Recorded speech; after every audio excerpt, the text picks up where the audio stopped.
Good morning, everyone, and welcome at Sciences Po. Jim and I are truly delighted to open this conference on the political economy of migration, and even more delighted to do so here in Paris with such an extraordinary group of colleagues and friends. Let me begin with a personal note. Jim and I met almost 20 years ago, a bit less than that, when he was on my PhD committee. And I was then a young scholar working in linguistics, geography, political sociology, international relations, with almost no political economy in my background. And I was focusing on refugees and migrants in Eastern Africa and the Middle East. Jim really brought political economy into my world, and since then I have hopefully grown and widened my approach, but I remain deeply indebted to this early intellectual encounter. Thankfully, the servicing of this debt has remained quite pleasant across conferences, venues, collaborative projects from Taos, New Mexico to Fez in Morocco, Malmö in Sweden, and including the one that brings us today in Paris. So this conference in many ways is the product of this long conversation that has been kept rich and intense, not only because of the increasing politicization of migration and the rise of xenophobia in both the country where Jim lives and where I live, so the US and France, but also shared convictions. And this conviction is that migration is never marginal. It's a strategic site from which we can observe and understand some of the key phenomena of our social and political worlds.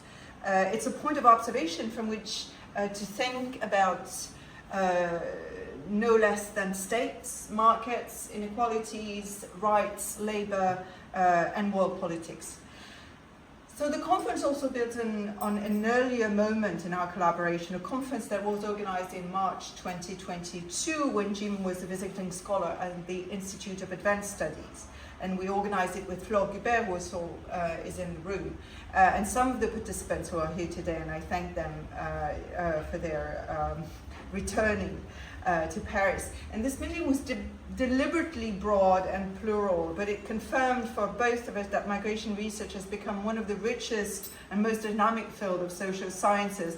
Today's conference grows out of that momentum, but it also has a slightly more specific ambition. We have both brought more history into our perspective, including in recent works such as the special issue that was curated by Fiona Adamson here in the room with Erin Chung and Jim on rethinking migration states through historicizing, decolonizing and disaggregating the field. And here we want to focus on the political economy of migration, not in the narrow sense, and certainly not as a subfield reserved for economists or political scientists of one particular tradition, but we want to push the boundaries of what we mean by political economy itself. One of our ambitions is to ask what happens to international political economy and political economy generally when we take migration seriously as a constitutive question rather than a secondary or anecdotal issue. In that sense, the project is both synthetic and exploratory. It is synthetic because we want to take stock of the extraordinary research produced on migration over the past decades, and a lot of authors here have been contributing to this stream of knowledge production. But it also is exploratory, and we hope innovative, because we want to move the conversation forward. Migration allows us to rethink some of the central objects of political economy: labor, development, demographic change, transfers and remittances, inequality, freedom, identity, social reproduction, gender, generations, citizenship, race, state power, borders, displacement, you name it. In other words, we're not only here to say something about migration, we are also here to say something about the political economy of change and continuity through migration. And we want to do so in a genuinely plural and interdisciplinary conversation. And the group gathered here reflects this ambition. And our hope for these 2 days is that we will allow us both things at once: to consolidate our field of research and that has become exceptionally rich, and also to open new directions for thinking about migration, mobility, and political economy in the broad sense. Thank you very much, and here's to Jean for the introduction. I also want to take just a moment to thank our discussants. We tried very hard to mobilize some of our Parisian and French colleagues to come in and engage with us. Our colleague in the back is like, gotta stop.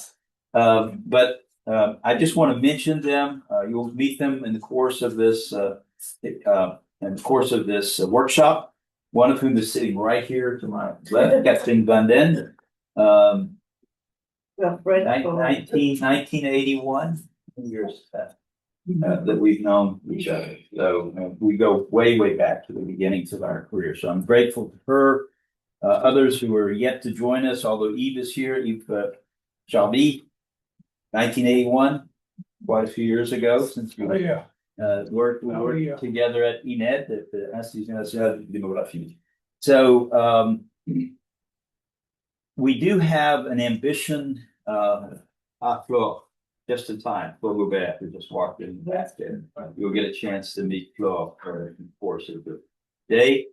But let's see. One last thing I wanted to mention, then I'll stop. Vanessa, I know I'm running over time. We are going to produce a book out of this. So this is meant to be a workshop where we really have an exchange amongst ourselves as scholars and with our discussants. So keep that in mind too.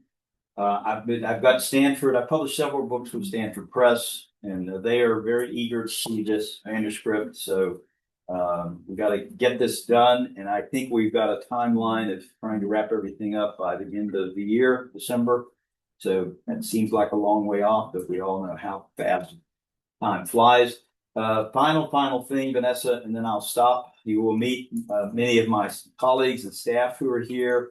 I'm not going to introduce them all right now, but I do want to say we have some the very, very best students at SMU who are with us, most of them sitting in the back of the room here, half a dozen students.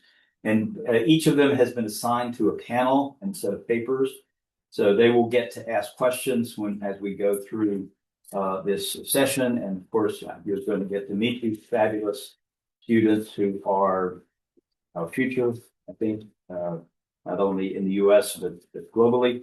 So again, thanks to Hélène. It's been 20 years since your thesis. A bit less than. I was going to say. Trying to grow, But I'll never forget that, defense, French do these things in a very serious way. It's a big public thing, and the family are there, and big audience, and I just remember a lot of tears were shed. But if you've never looked at the work she's done on the migration patterns in the Red Sea region, Ethiopia, Eritrea, she even did field work in Yemen, Saudi Arabia. It's almost inconceivable today to be able to go and do that. So this is somebody who knows her stuff, has been out there in the field, continues to work on the Middle East, which is much in the news today. So I think on that note, I will stop and we can get started with the first panel. Another important book is by Patrick Manning from Pittsburgh. First edition already in 2005. This one is, I think, 2022, third edition.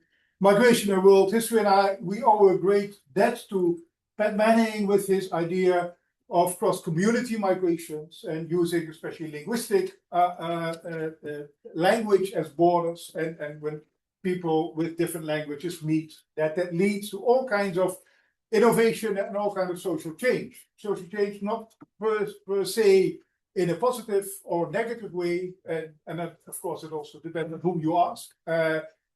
So social change in the Americas when the Europeans went there at the end of the 15th century, from a European perspective, may have been a great step. But for those who were there in the Americas, of course, this worked out quite differently.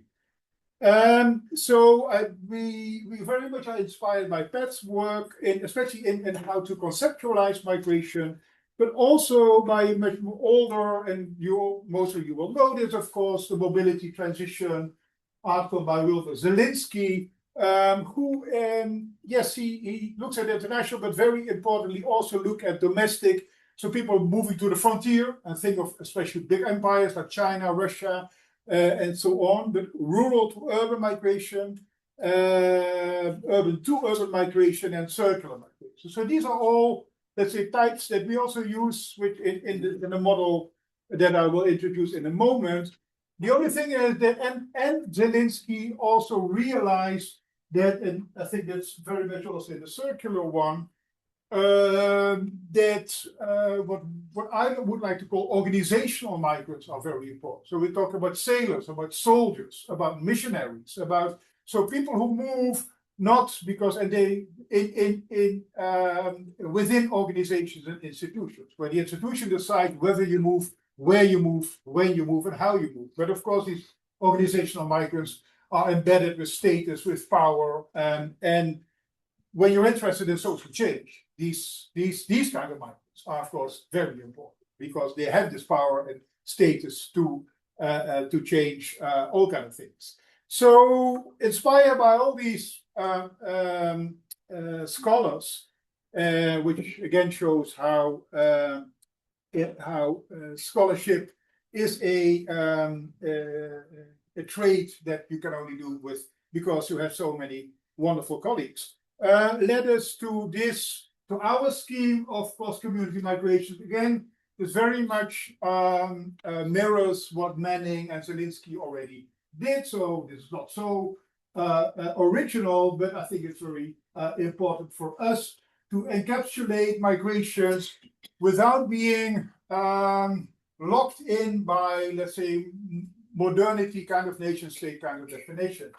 So these are the four. Some people move to cities. That can be from a village of 10 kilometers to a big city, but it can also be from another continent to a city in another continent.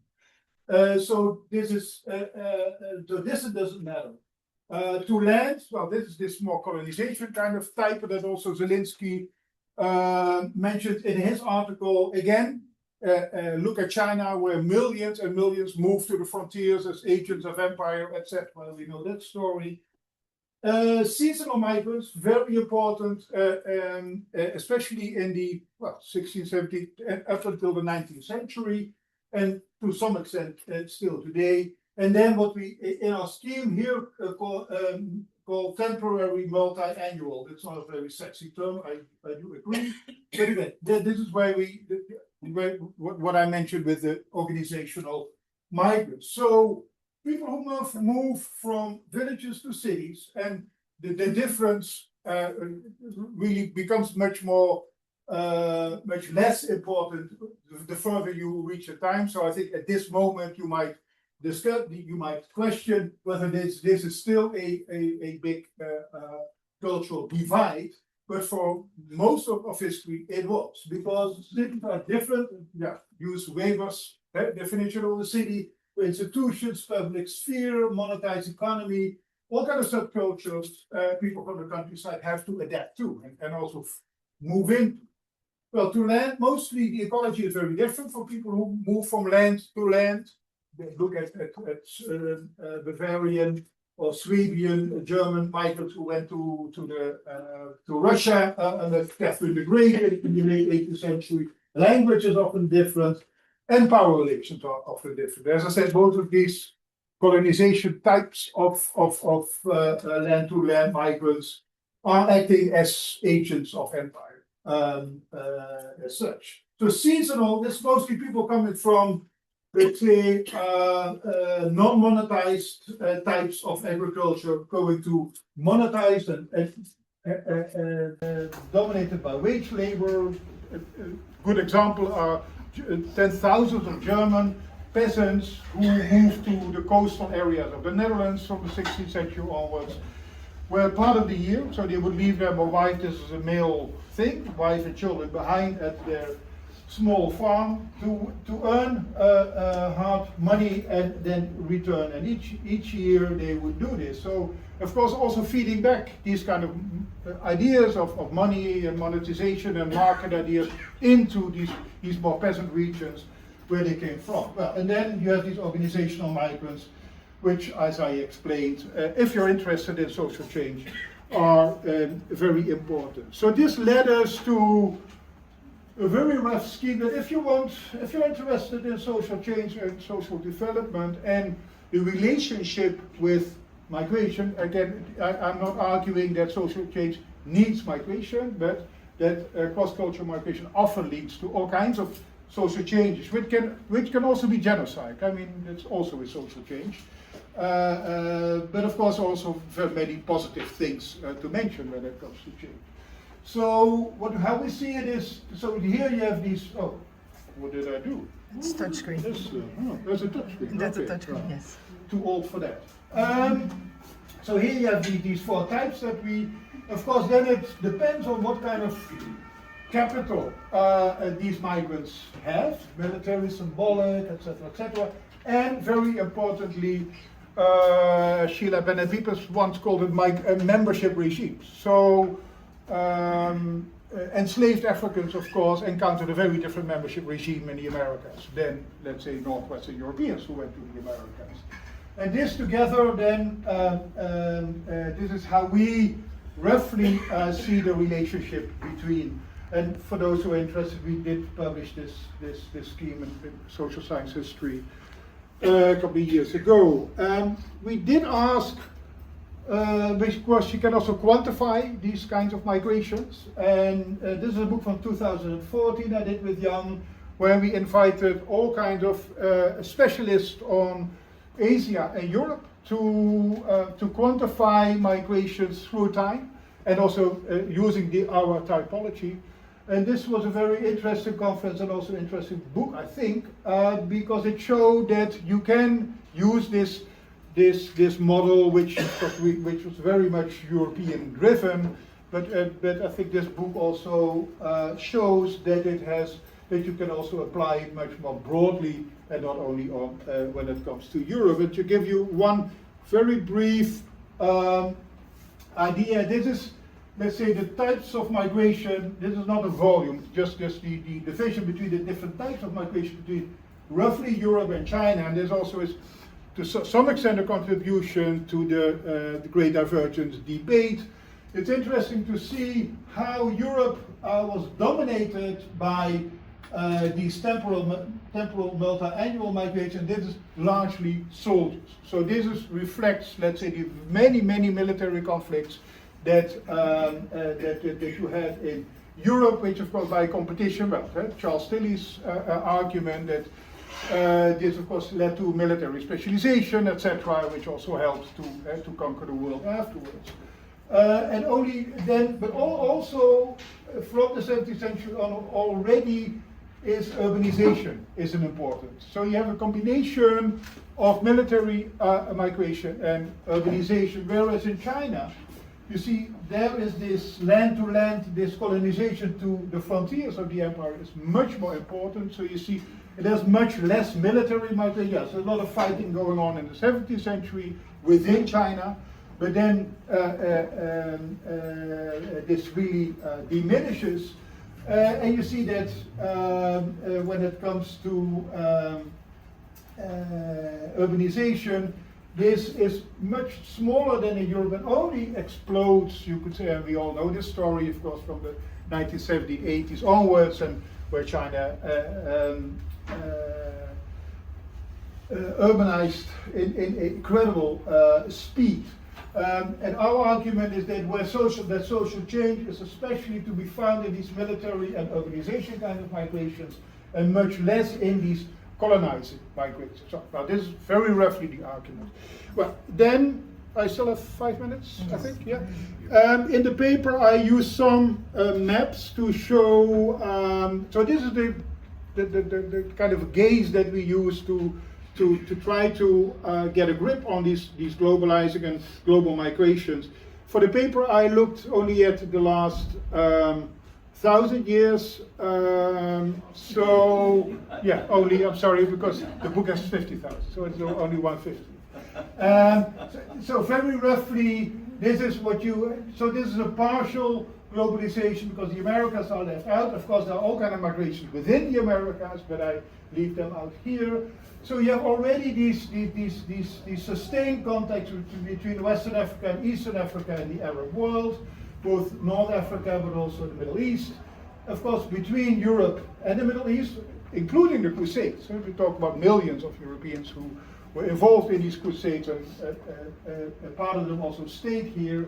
And of course, you have the sustained contacts through the Mongols in this between Europe and China, and of course systems within Southeastern Asia as well.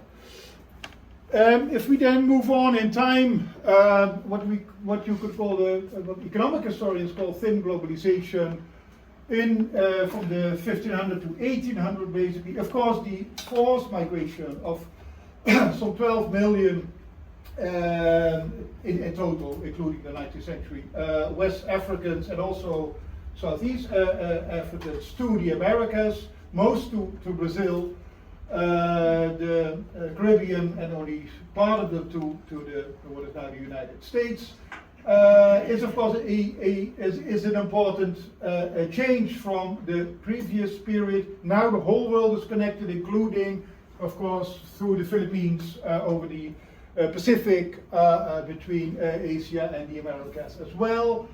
Well, this arrow should be, but somehow this was difficult. So these are these sailors, like the Dutch East India Company, the English East India Company, sending some 2 million sailors in this period to an already existing, very vibrant commercial system within the Indian Ocean world.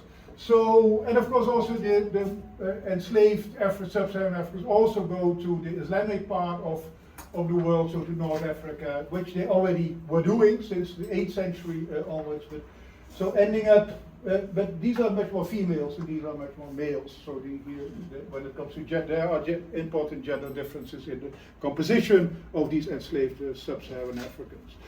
So if you look then at immigration from Europe and Africa, you see how Africa dominates in the migration to the Americas until the 19th century. Of course, then it changes. So in the beginning, the Spanish and Portuguese are still on top, but they already start losing in the early 17th century, and here Africans take over against their own will, of course, but this is, let's say, the numerical division. And if you only look at Europeans, it starts out with Southern Europeans, Spanish and Portuguese, of course. The English then come in, very few Dutch, but they were there, French and Germans as well. And we were very active in slave trade as well, by the way. But then you do not need that many people. Then you enter this phase of thick globalization. And the interesting thing is that then, and I'll show you at the end in the scheme, here is for the first time people start moving to cities.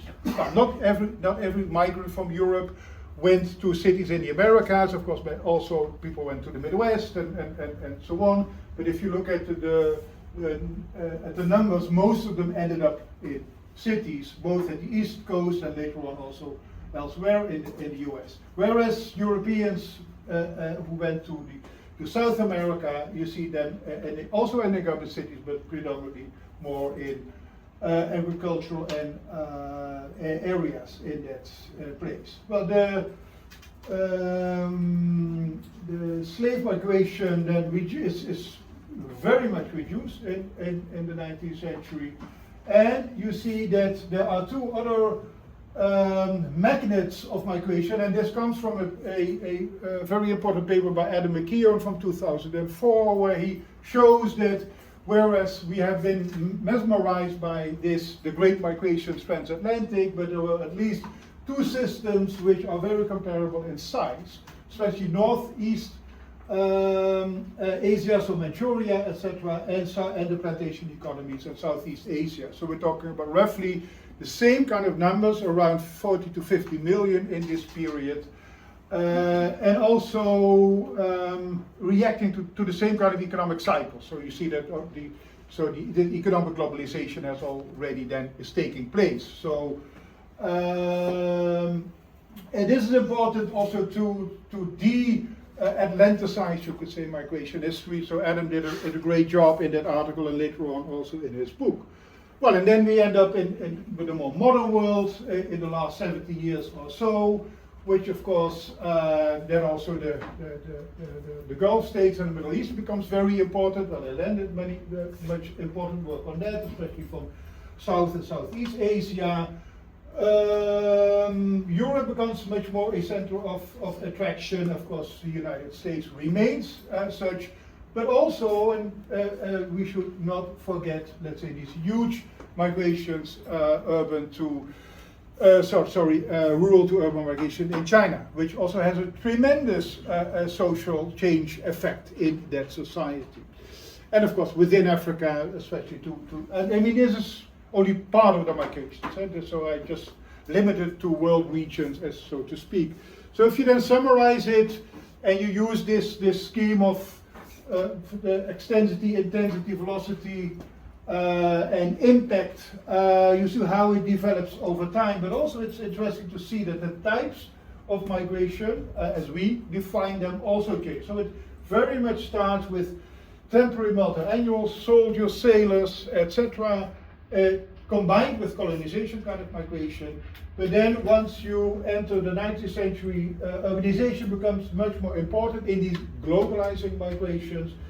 Temporary multi-annual, it remains important. Think of all the wars that have been fought in the last 2 centuries.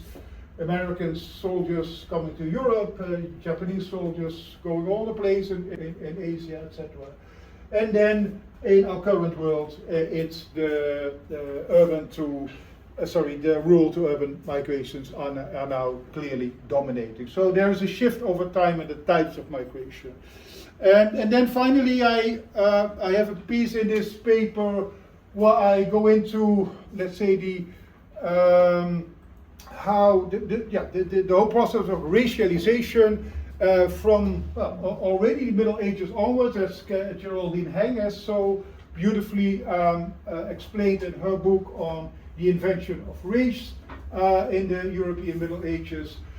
But also David Altis in his very recent book, Atlantic Cataclysm, where he explains why Europeans at some point did not enslave each other anymore, whereas Africans kept doing it. And how this, let's say, blackness became a token for inferiority, and that is something that, well, I think still is with us today if we want to explain the racial hierarchies that are still in place and to some extent even become more important over the last 20 years or so.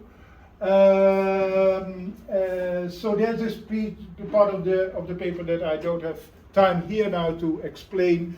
But it also, so this is not only, and this is also, of course, also a part of social change, how we think of others and how this leads to global hierarchies of who is seen as a good or a bad migrant.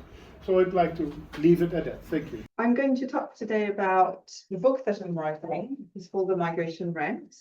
And so I'm going to try and explain in, I hope, a synthetic way, how the work I'm trying to do right now is actually fitting into the long history of what Leo has just said. And in a way, we are closing up on the past 500 years. So we start from 1000, now we're closing up to 16th century to now. So this is our time frame. So we're much more contemporaneous in a way. So the question is started from, or I want to start from today, is why is migration simultaneously a constant feature of human society with variations in directions, geographies, and also volumes, of course, and yet persistently constructed politically as a problem or as an anomaly in our political orders, sometimes even as a crisis. And my argument is that migration is not politically contentious because mobility itself is exceptional or problematic, but and that human mobility is historically normal, rather marginal, but that migration becomes a problem when the dominant political order is framed around the idea of sedentariness, the nation state, and a certain form of distribution of capital. So to put it more simply, migration becomes politically constructed as a problem in a certain institutional setup, which is that of capitalist nation states that emerge in the 16th century in Western Europe.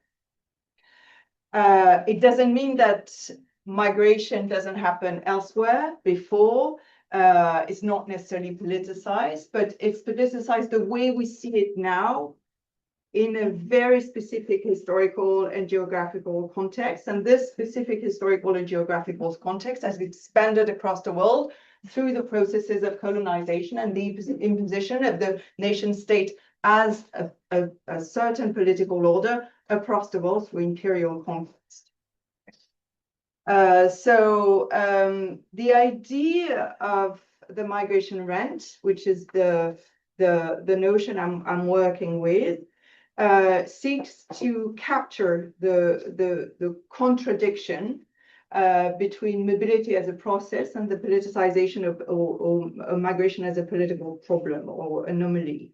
And the idea is to show how states, but also firms or private enterprises and intermediary actors derive economic and political value or surplus value precisely from maintaining migrants or people labeled as migrants in a differentiated and unequal position in host societies, in labor markets and political communities, and also precisely derive capital of various sorts, symbolic, economic, financial, and institutional, from managing migration. So it's about managing differences within societies and managing mobility.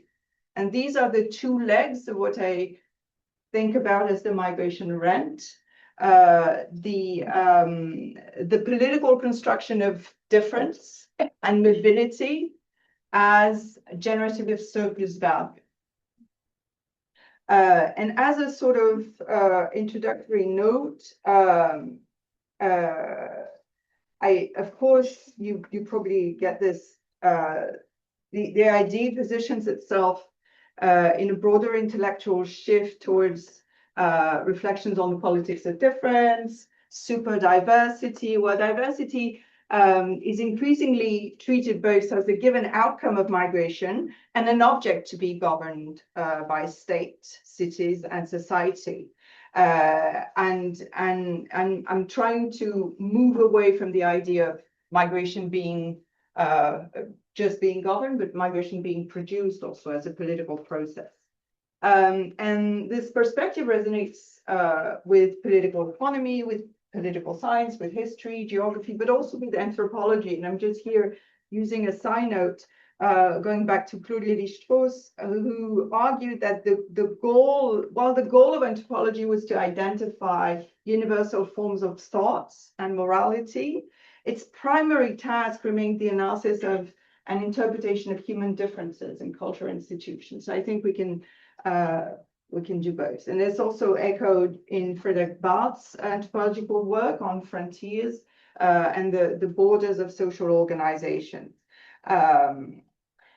So building on this, also this anthropological tradition,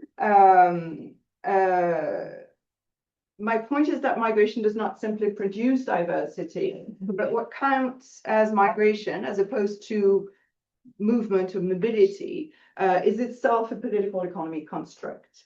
So contemporary societies do not simply manage diversity, they actively produce differentiated legal, social, and economic categories through which labor, rights, value, and mobility are unevenly organized and governed. And so, of course, here the intervention, this debate is very much tied to another shift, the shift away from a sort of celebration of multiculturalism or diversity in an ideological sense, towards refocusing on questions of equity, structural discrimination, social justice, and particularly around race and gender. And this transformation has become particularly important for critical scholars and human rights advocates, obviously. So in this context, what I'm trying to do with this book is create a theoretical framework, which is empirically grounded, to understand how difference and inequality itself becomes politically and economically productive, how they are produced and reproduced materially, for instance, in terms of money and wages, and also morally, in terms of legitimacy, access, right, deservingness, at the individual and national and international level. For instance, think about the migrant versus refugee category. One is deserving of protection, the other one is not seen as deserving protection. And so these inequalities are produced through categories. They are governed, they are commodified, oftentimes translated into financial and economic capital, but they're also contested and transformed through institutions, borders, labor markets, public discourses of both private and public actors. So that's a long introduction, very theoretical, very difficult to, maybe not super digestible, but the point of departure of that was very pragmatic. So it derives from a very deceptively simple observation. Economics of migration tell us that migrants leave their country to earn more money, to have better salaries. And at the same time, migration economists tell us that when in host country, the immigrant, the foreigner, makes less money than the national at a similar, comparable level of skills and productivity. Okay, so here we have two types of inequality: positive inequality, which would be positive surplus value compared to country of origin and what the migrant would have made in his or her origin country, his fellow national made, but also negative surplus value vis-a-vis the national. Okay, so there is both. So there is extraction and redistribution going on in this, and these two moments: extraction for the migrant by institutions and employers in the host states and labor market, and the relative benefit contrasted in home country, which is actually captured not by the migrant himself or herself, but by the relatives through remittances, are not contradictory. They're actually part of this constitutive of the same political economic relation, which articulates inequality across scales. The example we can take is the example from which I started, which is a very unequal labor market in the Gulf countries, in Saudi Arabia in particular. So it's famously unequal for differentiating between nationals and foreigners, but it's also racialized or tiered among foreigners and among nationals. So I take the example of one of my interviewees back in 2006, an Eritrean woman who had left Asmara both to earn a bit of money as a domestic worker or maid, and also because of the war that was happening in Eritrea at the time in the 1980s.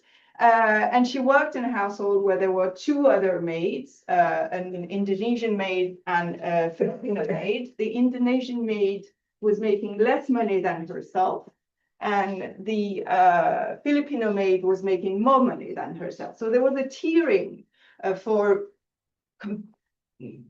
comparable labor between people that were perceived as hierarchically different because of their nationality or their race, their gender being equal. And this translates into differential wages. And this also translates into not just this household, but also the migration industry in Saudi Arabia. I also worked with recruitment agencies across 15 years of field work, and they had different packages for different nationalities, different pricing. So the tiering and the pricing of labor based on nationality or perceived race was also very important. But this is not just for low-skilled labor, it's also for highly skilled labor. Thankfully, we have Gulf labor surveys that indicate the remuneration of CEOs and finance directors, senior engineer, construction supervisors, and administrative officers that indicate what a Western expat would make, what an Arab expat would make, what an Asian expat would make. So we have a lot of information on the racialization of the labor market, giving you the example of a multinational CEO in 2017, a Western nationality, someone with a Western nationality would make $37,000 US dollar per month. An Arab expat would make 35,000, an Asian expat would make 30,000. So these are the objectively tiering nationalities. And of course, you might want to say, oh, but this is exceptional. This is a racist society. This is an authoritarian state. There is the kafala system that institutionalized difference as well. Well, our colleagues in economics have also shown that there's something called the ethnic penalty in liberal societies, which is also legal architecture of extraction. And this is a work that you also did, I think, on the Netherlands in 2006, Peter, when you worked on naturalization. I love this article.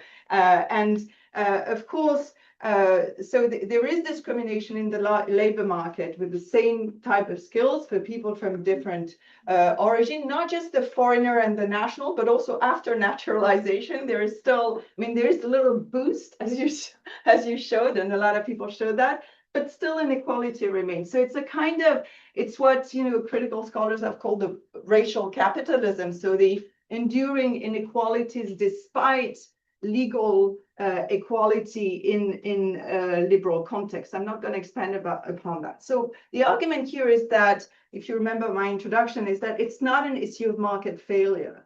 It's actually the nation state as a border-making machine and a boundary-making engine that creates these inequalities and sustains them across time.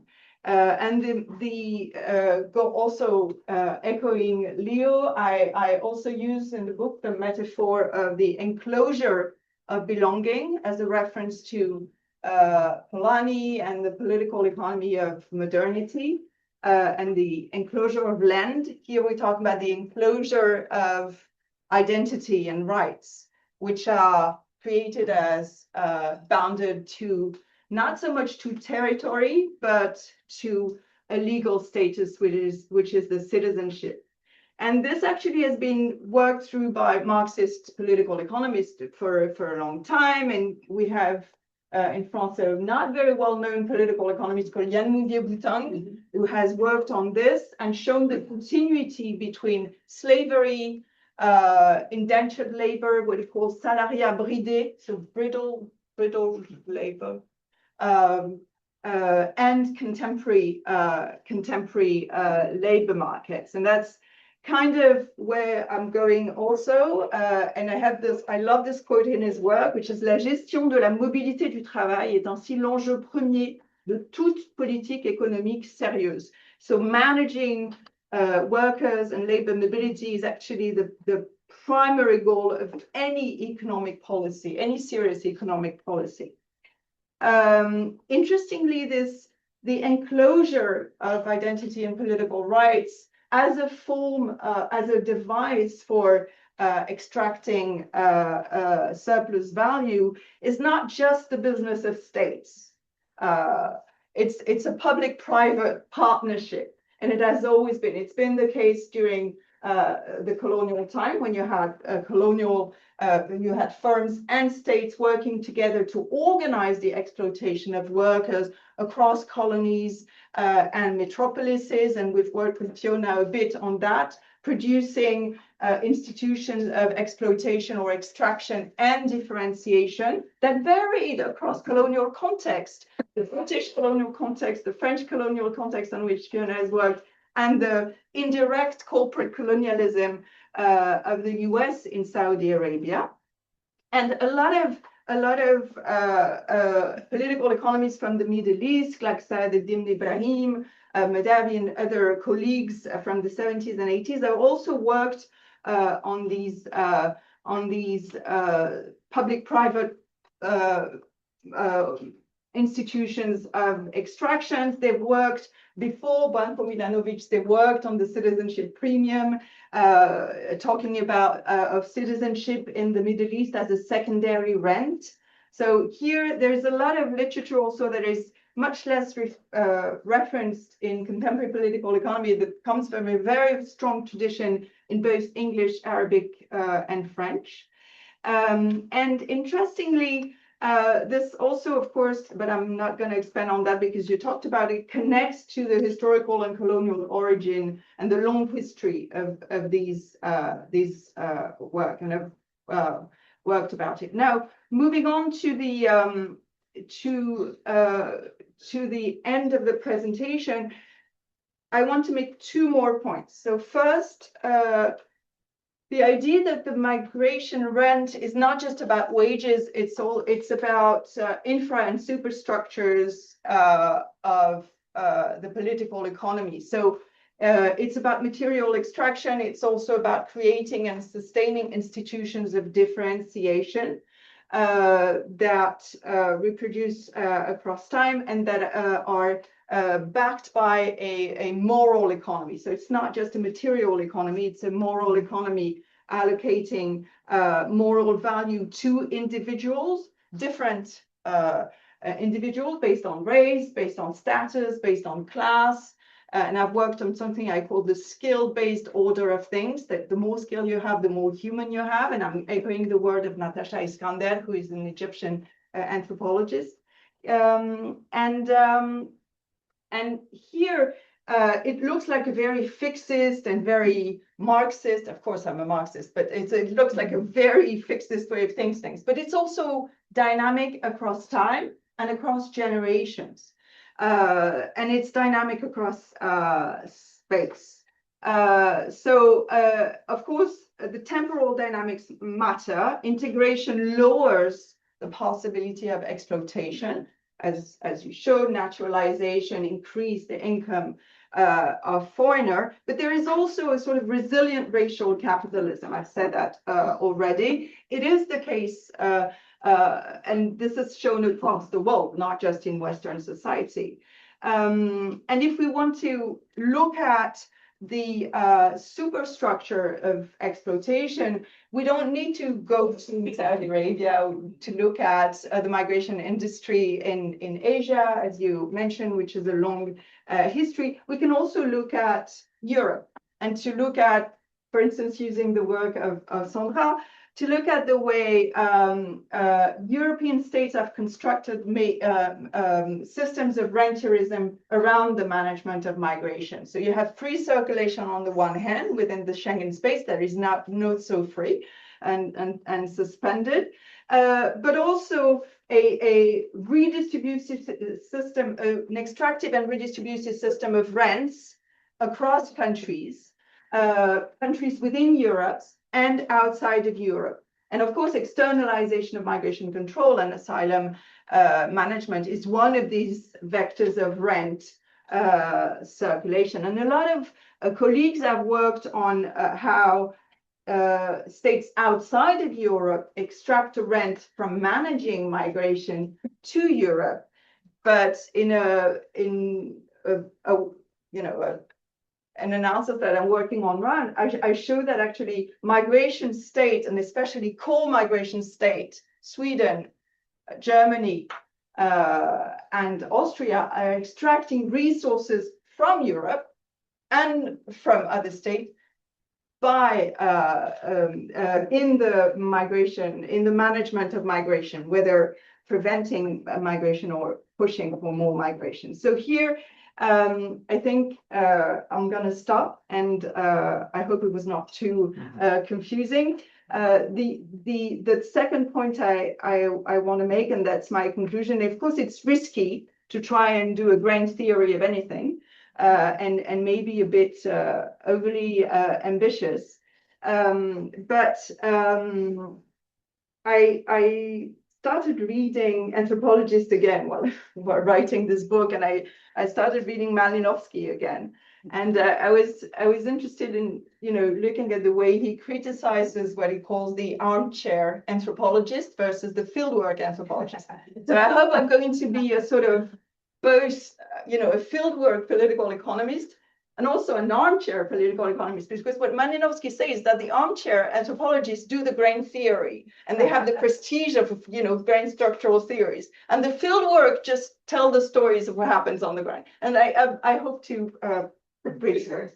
Thank you very much. I'm going to give me the opportunity to be discussant about these two papers, very different, and showing various global approaches of migration. I wanted also to thank my friend for a very long time, Jim Holyfield. Every time he comes to Paris, I have the opportunity to see him again, which is a very nice opportunity too. So I shall try to bring a bridge between these two papers. So I agree with Leo Lucassen when he was speaking about a reflection about major globalizing migration, which can be linked with urbanization from rural to urban areas first. And when the borders began to be defined, it became migration. And about this mobility transition between the 17th, but mostly 19th century. I shall come back to that. And also about this reflection about from temporary migration to other forms of migration, and the question of definitions of migration. I think the definition of migration in these two papers are one of the key points about who is a migrant. And there are slipping categories about migrants, and I think it is very important to define what can be these various global terms. And I shall begin by this reflection about global terms relating to migration. I had the opportunity to participate to an atlas of migrations in the Mediterranean with the French Maison Méditerranéenne des Sciences de l'Homme, so in Aix-en-Provence with 12 colleagues. So it was a nice experience. And when I came back to read again this book for another book I am writing now, the reflection was mostly about a point which is very important. In antiquity, until I could say the global turn on the 19th century, there was a lot of mobilities. Most of them were not really well known because there were few statistics, few narratives, no maps or few maps about these phenomena. But mobility was mostly circulation without settlement for a very long time. Migration of soldiers, migration of traders, migration of artists, migration of elites, and many pilgrimages. So mobility without really a settlement for most of the movers during this last time, but we have some elements to describe that, but not global approaches of this phenomenon.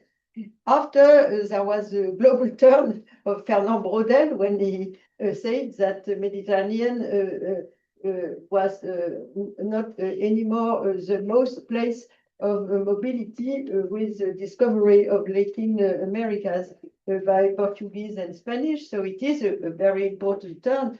But the most important turn is the 19th century, as it was related with the change also of the instruments of mobility. The passage from boats with wind to steamboats, which described by Klaus Bade when he said it was a revolution in the global turn of mass migration, because the big boats could take a lot of people from Europe to Americas mostly, and so it was a very important turn. And also the development of roads, but also of railways, which allowed very important mobilities inside Europe. So the possibilities to move are also able to accompany some mobilities. I shall also speak about the development of statistics, the development of borders, the states where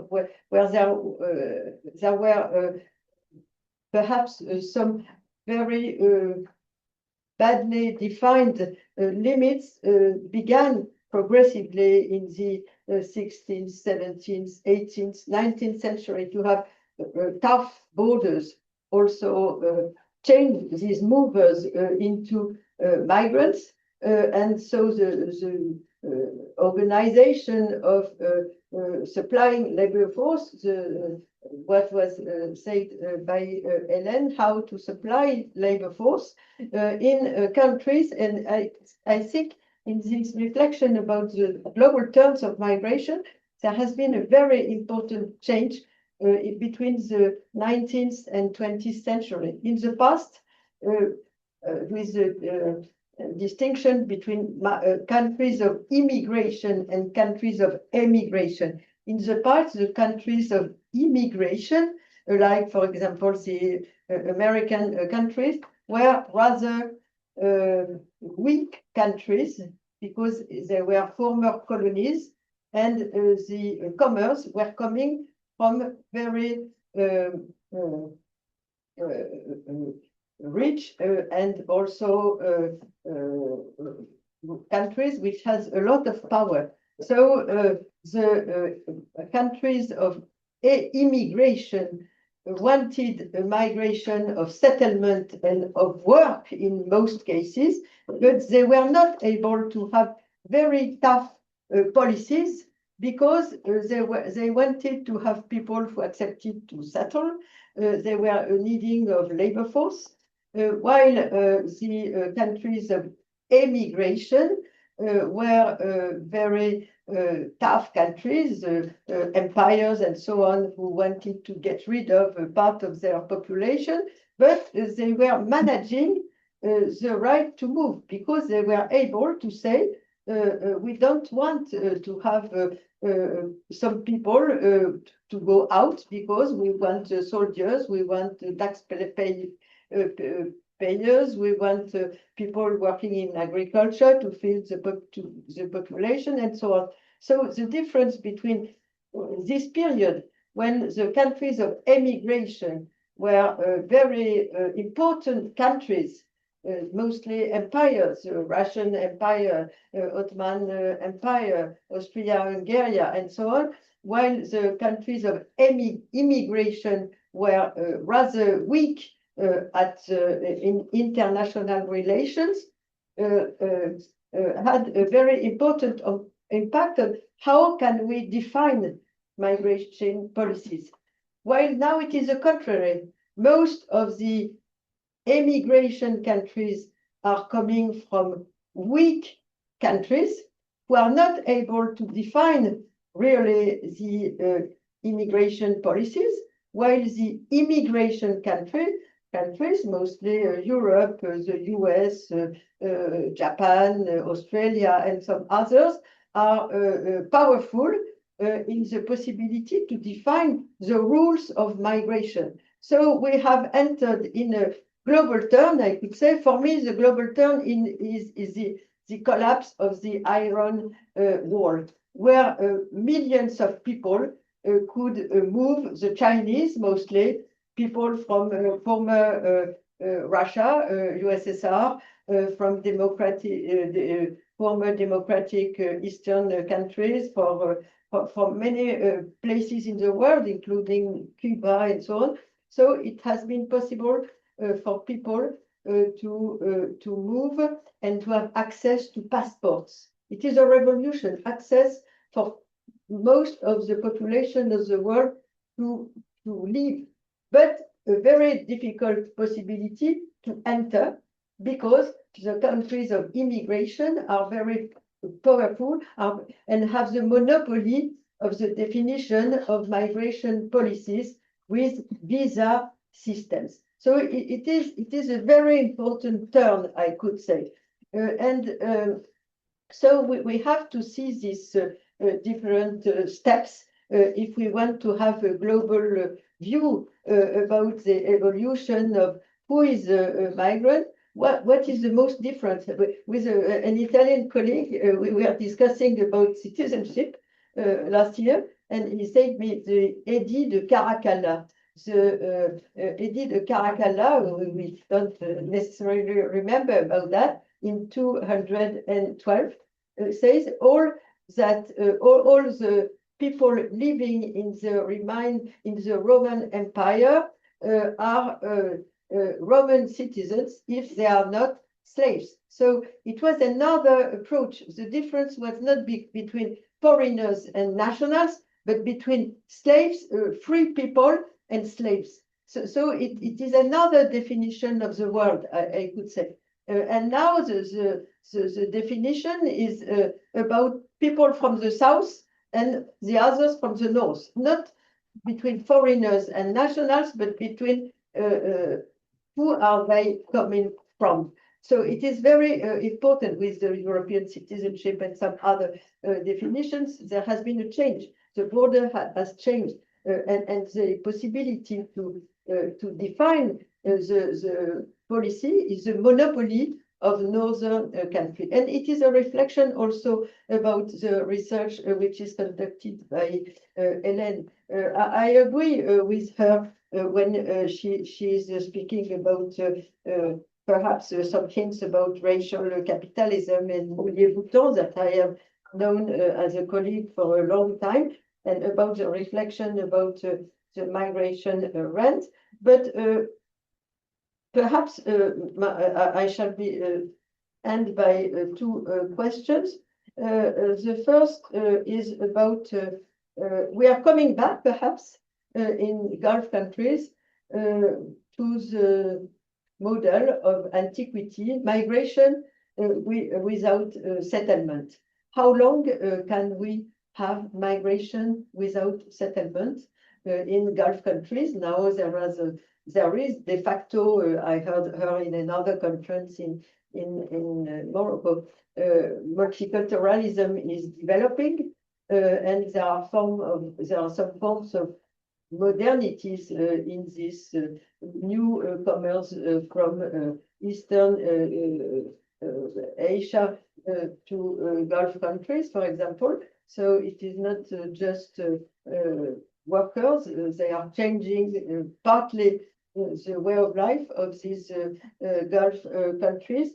So it is a question. And about the presentation about Leo Lucassen, I shall perhaps have some question about the extent of urbanization. Urbanization is developing migration, as you know, but urbanization is also developing new forms of mobilities and migration, which is mostly transit migration. But how long are we able to speak about transit migration, which is the case in many southern countries in the world? I take the example of Morocco, for example, Mexico, and Turkey, and some other big countries like immigration and immigration. Now we are in the travel definitions on migration with these new global terms. Yeah, thank you.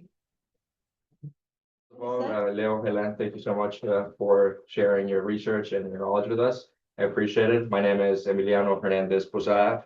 I'm originally from Colombia in South America, but I'm now studying finance and public policy in Southern Methodist University. My first question, I'm not sure if I'm one or two, but I'll just start it off, is for Leo. You sort of walked us through in your paper like the 600 years of the cultural migration and the globalization process that you outlined.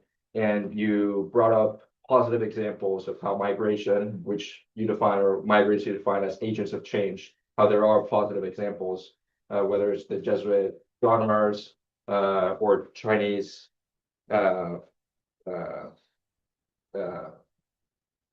gunpowder that was able to spread in that innovation.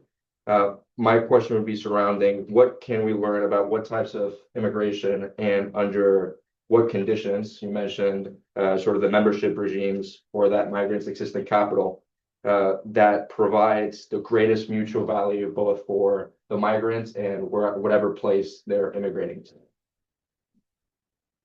Answer right away. You want That was to- the second question. Let's get them on both on it. Yeah, and the second question to Hélène would be when looking at sort of the inequality in value that you mentioned between the migrant and sort of if we're looking at an employment relationship at the place that they're working on, I wanted to know if you placed any weight on non-monetary forms of value that the migrant might be receiving, such as security that he or she might be obtaining by being in that different state from their home country, and how that could sort of close that gap of extraction where maybe there is that inequality in salary, but if they're receiving other forms of utils in economics or other types of utility, and sort of a follow-up to that, trying to understand why inequality is the right lens to look at that mutually agreeable and also mutually beneficial relationship. And thinking about how if we force markets, especially if we're thinking about capitalistic markets in Europe or in the US, to forcefully close that gap and sort of the value, if maybe that leads to situations where that opportunity for, if we're talking about employment for that migrants, stops existing in the first place, to then transition to a place where there's not mutually there's no value that's being generated by either party. You want us to answer the question now? Yes. Yep. Okay, Emiliano, thank you so much. This is an important question that you asked. I think so. What kind of cross-cultural migration? Well, give the most positive outcomes to rephrase your question. But I think that is first of all, I think that what you can say that open access regimes, to mention Douglas North's expression, both nationally and locally. So that kind of membership regime where people can participate fully and also have access to local and national institutions. I think that is very important. You see it also now at this moment with how refugees are treated, those who are given a state of refugee status, but it takes a very long time before they get all the rights, before they can work, before they can, etc. I mean, that obviously is not good for them, it's not good for society either. So I think these open access regimes is important combined, but then if you look at the 4 types that we list here, I think that especially the rural to urban migrations. I think cities are special places because of the very intense interactions that newcomers, wherever they come from, and established urbanites. That is where these interactions are very intense, much more intense than, let's say, colonization types of migration. And also because cities tend to be much more diverse, not only diverse ethnically or religiously, but also economically and culturally in different aspects. So I think that is, if you want to find a cauldron, let's say, where these innovation types of social change take place, I think there's a combination between urbanization, migration, and open access regimes. That makes sense. And then you also mentioned the element of the migrants' existing capital. Yeah, of course, and then it depends, yes, of course, what kind of capital these migrants, let's say, bring with them, and how it fits with, let's say, what is locally or nationally, how this infrastructure looks like. But of course, mostly there is already a selectivity in so migrants with certain skills, of course, they think, where could they use them best? I mean, they don't just go blindly into the world. We know that, of course, all these bunches are kind of decisions, which sometimes, well, they may be disappointed, etc. But of course, these are, to a large extent, rational choices, as far as people have the power to steer their own migration, which is not always the case, as we mean. Thank you. So just thank you for your questions.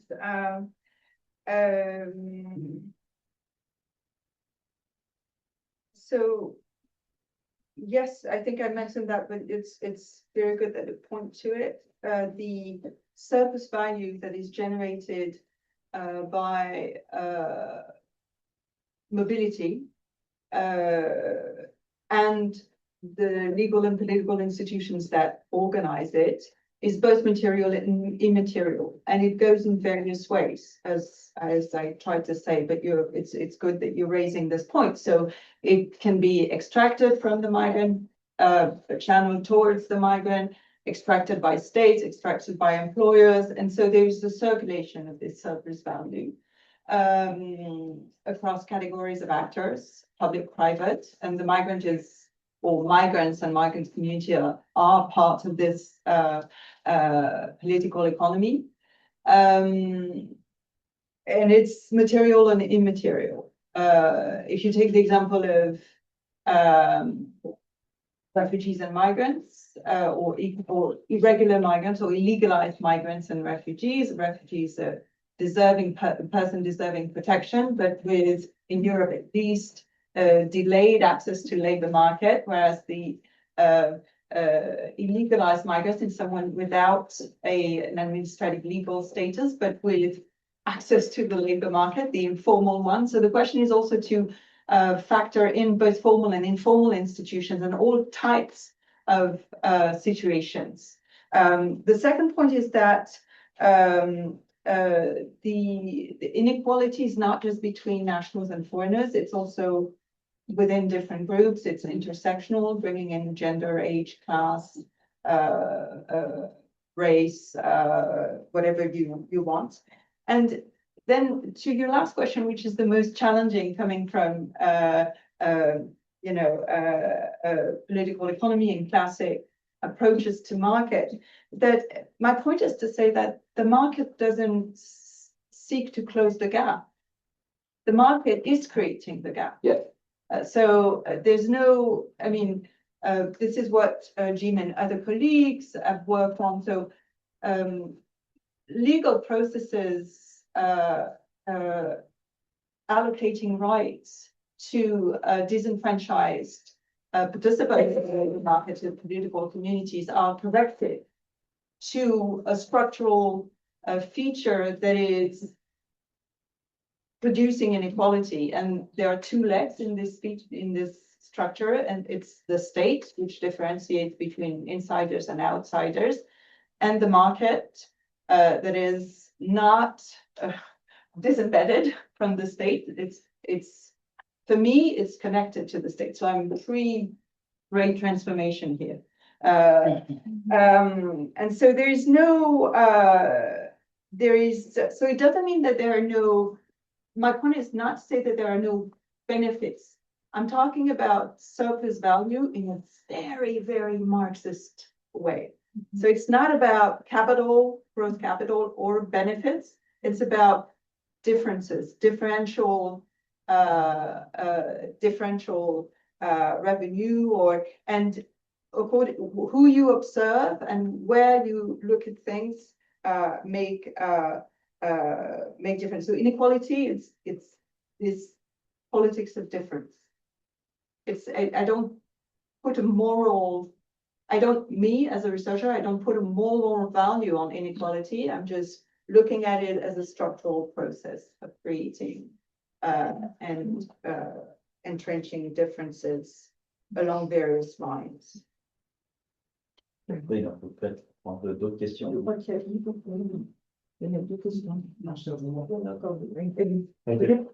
Thank you. Why don't you stand up and introduce yourself? Yeah, and I think we have time for 2 questions. Okay. Maybe 3. Yeah. A big one, when we treat, when we included, I am a key partner of Professor. Matthew, from here is. From here. Yes, that would help. Now, Better.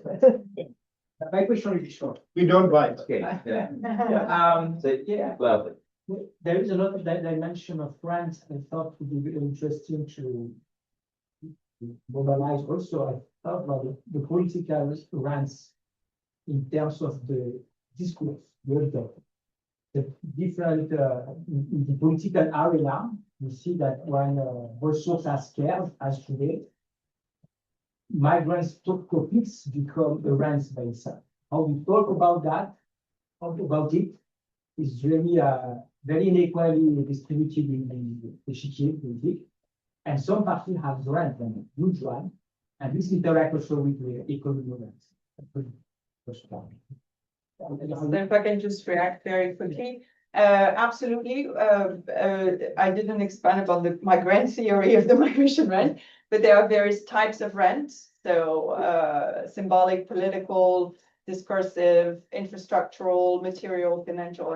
There are different types of rents. And of course, political rents in terms of electoral leverage at the domestic level is important. In the geopolitical realm as well, power relations between countries can also be captured through the framework of the migration rent. So agreed, and the discursive, symbolic, and political work together.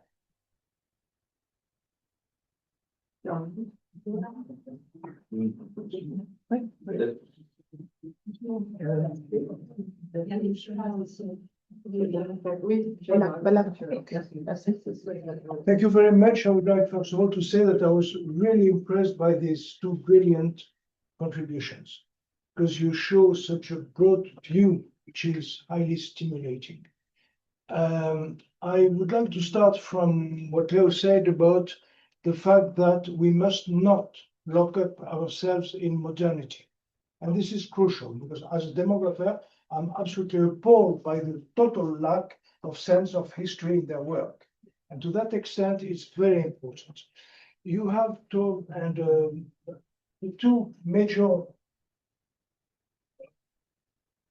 things which you said is migration rent for Hélène, and the classifications and categories of immigration, which is central in your huge work on migrations.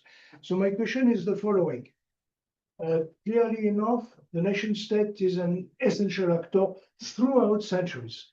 But one thing which has changed is what happened, Burkhardt book about the invention of the individual, which the Renaissance. And then after that, the rise of liberalism with the work by Harold Lasky and others. So my question is, your classification and your discussion of the rent, what happens if you split history before and after the invention of the individual actor?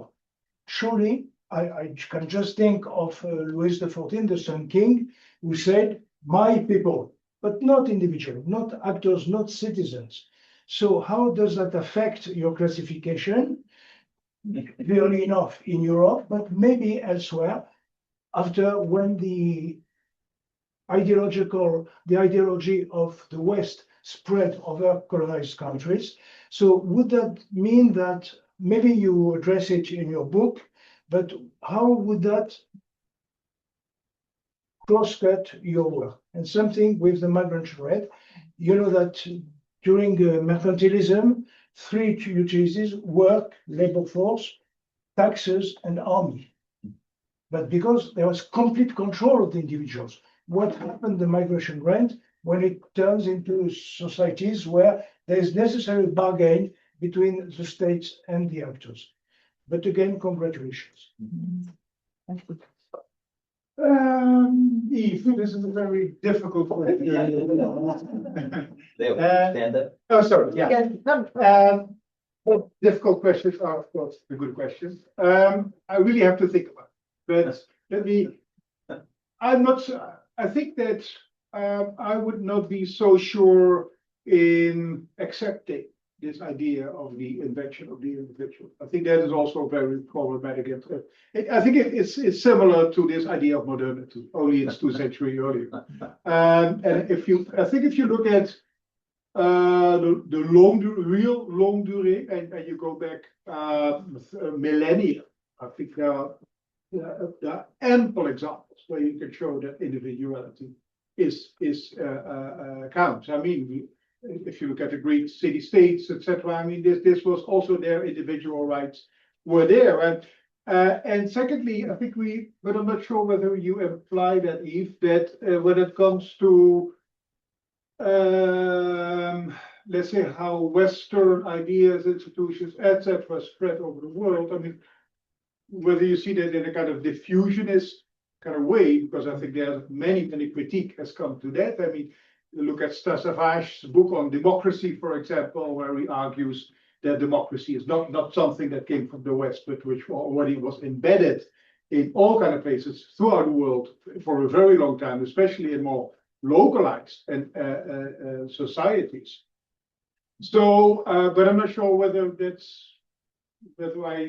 I read your question, I hear the question right, whether you support that kind of view that let's say Western values or ideas, etc. Of course, how Western they are and how much they really, I think that all the history is showing that yes, of course. And that is also where migrants bring new ideas. This depends on power relations, of course. But what you often, of course, see is all kinds of peolizations. And again, where power differentials clearly play a role. But let's say this old view of diffusion and putting in place a new kind of sets of values, institutions, etc. I think that is not being supported by historical evidence. So I think both I would be critical, but again, I'm not a specialist in Renaissance ideas about individuality, but I would be skeptical for the moment, unless you can convince me with all kinds of. We'll discuss it. Yeah. Thank you. That was the third question negotiated with Fiona. one more, yes. Yeah. Oh, okay, thank you. I have 2 questions, one for you. So I very much enjoyed both these presentations. They were great ways to start the collective discussion. For Leo, you made the distinction between permanent and temporary, but you did make a distinction between voluntary and forced. Yeah. Although your examples range from the transatlantic slave trade to colonialism, and I like the fact that you've included both of those, but I'm just wondering about, it does seem like there's a big difference between those two. And when I was writing a paper on U.S. Forced migration to the U.S., I was very surprised to learn how many European settlers were actually forced migrants through indentured labor and convicts and so forth. So I'm just wondering if I still feel like the language of voluntary migration is sort of infusing your history, and I wonder if it's a slightly different picture. And for Hélène, I'm very intrigued. I have lots of questions about, the state versus firms and so forth. One thing that provoked me was your discussion at the end about externalization as also being incorporated into the rent framework. However, I can see how it might work for company level, but at the state level, it does seem kind of irrational to be spending a lot of money to prevent migration. Whereas you're also spending money, I was recently in the Philippines, doing bilateral labor agreements with countries in Asia. So this seems like the opposite. I can see why companies might benefit, but from a larger political economy perspective, it seems extremely irrational because it's basically, for no reason, basically like, yeah. Okay, Fiona, thank you. No, so how we factor in forced and non-forced migration is through these membership regimes, Steve, so to speak. So all the 4 categories that we use, so moving to cities can also be enslaved. I mean, many slaves in 16th century Venice or wherever. So moving to land, obviously, there's a lot of slave migration or indentured, which of course also has a issue of force in it. Seasonal is mostly free. I think I know very little examples of seasonal migrations by enslaved or forced migrants. And finally, multi-annual migrants. Soldiers can also be slaves. I mean, there are many examples of enslaved soldiers. Look at the Ottoman Empire or Abbasids or whatever. But also mostly they, and of course there is an element of force because they are part of an institution that decides where you go, and how long you stay. So I think that is where we bring in, let's say, enforced migrations. And secondly, most of these migrations, and Catherine de Wenden already mentioned this. Of course, we have to also understand that people move to cities. Many people stay only for a while in cities and may move back or may move to another city. We look at journeyman wandering systems in Europe for centuries. So journeymen would move from one city to another, to another, to another. So there's much more mobility and dynamic than if you just count, let's say, how many people move from the countryside to a city. So as Leslie Mock once remarked, migration is a very messy phenomenon. So these are all ways to grab it, so as you could say. But that's why we did not make this opposition, the central opposition between forced and free, and all the categories in between, of course, because these are, of course, this is a continuum that you're talking about, but it's embedded in the 4 categories that we use. Thank you for your good question, Jenna. And this is a difficult question. I'm happy you answered it. We can talk about it on individuality. In fact, I have to be completely transparent. I started writing a book on Saudi Arabia, and because I don't want to be just talking about Saudi Arabia, I'm constantly trying to see where the theory fits in generalization processes. And so I started writing 10 other articles on the context. One of these is called European Migration Frontiers. And I'm basically following the money. So I'm working on, and this is work that has been done by others, and Son has done it on trade. I mean, there's a lot of literature on that. So I'm working on EU budgets, I'm working on private companies, I'm working on specific data set that were constructed on the UK, for instance, the channel control, migration control industries, the procurement, security companies. I'm working on Frontex budget, staff. I'm working on all the financial, administrative, organizational dimensions of who gets what, when, through migration governance. And I think it's another way, it's a political it's a political economy way to, so following the money or the staff is a political economy way to understand the contradictions, the very well-known contradictions of migration policies. Need for labor of all sorts, not just highly skilled